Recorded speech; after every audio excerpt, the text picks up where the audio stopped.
Baghdad کے ایک درویش عالم تھے، تو وہ جب بھی نماز پڑھاتے نا تو کسی تاجر کی 2 بیویوں کے بارے میں دعا مانگتے.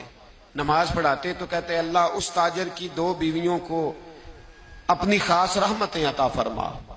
ایک دن لوگ ان کے گرد اکٹھے ہو گئے، کہنے لگے بابا جی بتائیں تو صحیح وہ بیویاں کون تھی جن کے لیے آپ دعا مانگتے؟ تو فرمانے لگے میرے شہر کا ایک تاجر تھا، بہت بڑا تاجر تھا، مالدار تھا پر بے اولاد تھا.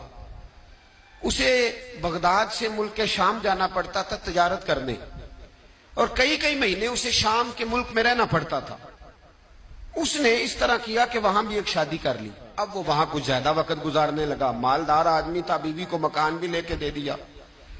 اب وہ جب دیر سے آتا واپس، اور جب آتا بھی تو اس کے وہ والے انداز نہ ہوتے جو پہلے ہوا کرتے تھے. اب بیوی سے بڑا جاسوس بھی کوئی نہیں ہوتا، اس کو تو پہلے پتہ چل جاتا ہے کہ ماجرا کیا ہے، اسے بڑی خبر ہوتی ہے. وہ کہنے لگی اب کہ جب آتا جاتا ہے تو اس کے حالات کچھ بدلے سے ہیں، ماحول کچھ اور ہے. اس نے ایک بوڑھا آدمی جو اس کا عزیز بھی تھا اور سمجھدار بھی تھا اس کو تیار کیا. کہنے لگی اب کہ جب ملک کے شام جائے نا تو اس کا پیچھا کرنا اور خبر کرنا کہ کہاں رہتا ہے، کہاں جاتا ہے، کیا کرتا ہے. وہ بوڑھے بزرگ جو تھے وہ خاتون کے کہنے پر کچھ اس نے کرایہ بھی دیا.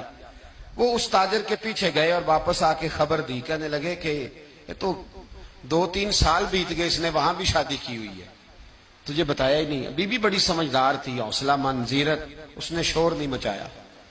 اس نے کہا کہ میں نا اب جب آئے گا نا تو طریقے سے بات کروں گی اور پوچھوں گی کہ ایسا کیوں کیا. اور یہ بھی اس نے آ کے بتایا کہ اگر تیرے ساتھ نکاح کے بعد اسے اولاد نہیں ملی تو اولاد وہاں بھی کوئی نہیں. یہ مکمل تفصیلات. اب جب اس دفعہ خامند آیا تو آتے ہی وہ بیمار ہو گیا، کمزور ہونے لگا. اب خاتون نے مناسب نہیں سمجھا کہ آتے ہی دھڑام سے میں اس کے سر پر یہ بت یہ پھوڑ دوں کہ تو نے نکاح کیا ہوا ہے اور مجھے بتایا نہیں. وہ ذرا تسلی میں رہی، کچھ وہ بیمار تھا، حوصلہ رکھا، خدمت کرتی رہی. کچھ دن گزرے تو وہ تاجر انتقال کر گیا، فوت ہو گیا.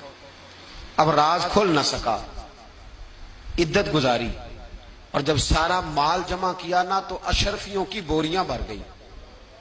سارا مال اس بی بی کا، 4 بوریوں میں اشرفیاں، 4. یہاں تو پیٹ کا دوزخ ہے، معاذ اللہ بھرتا ہی نہیں. حل من مزید، حل من مزید. وہ جو کہتے تھے نا کہ بس باہر چلا جاؤں اور باہر میں کچھ تھوڑے سے پیسے کما کے 2-3 سال میں لوٹ آؤں گا، پھر یہاں آ کے کوئی کاروبار کروں گا.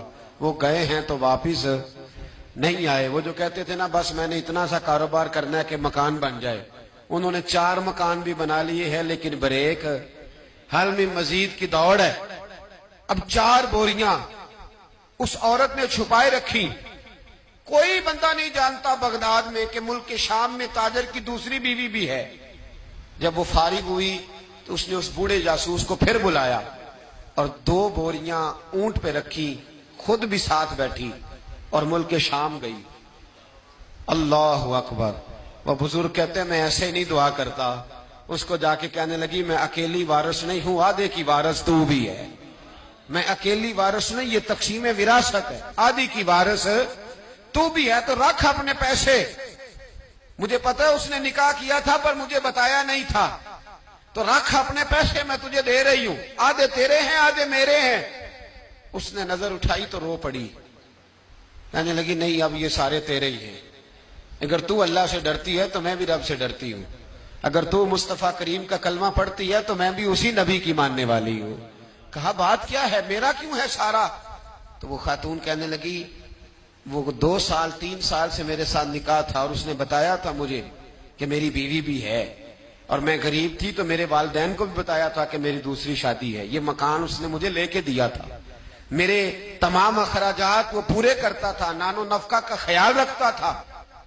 لیکن اب کہ جب وہ آیا تو وہ بیمار تھا.